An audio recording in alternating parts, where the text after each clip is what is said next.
In today's video, I'm going to teach you how to record a credit card refund in QuickBooks Online. This process is essential for ensuring your financial records are accurate and keeping your books in balance. So let's dive right in. To start, you'll first need to sign into your account. Open your web browser and navigate to the QuickBooks Online login page. Once you're there, click on Sign In. If you haven't already accounted for the login credentials, you'll need to enter your username and password. After typing in your details, hit Continue, and you'll be directed to your QuickBooks Online dashboard. Now that you're on the home page, the next thing you'll need to do is locate the navigation menu, which is on the left-hand side of the screen.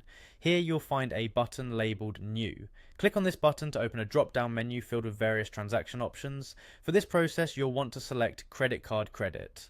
This selection will open a new transaction window where you can record your refund. In the transaction form that opens up, you'll notice fields for entering specific details about the refund.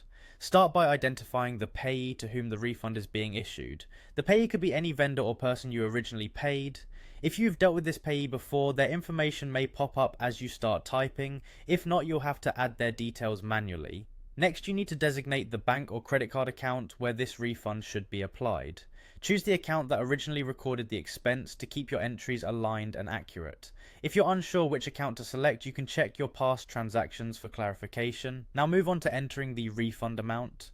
When documenting any transaction, accuracy is key, so make sure to double check the amount you are entering in this field.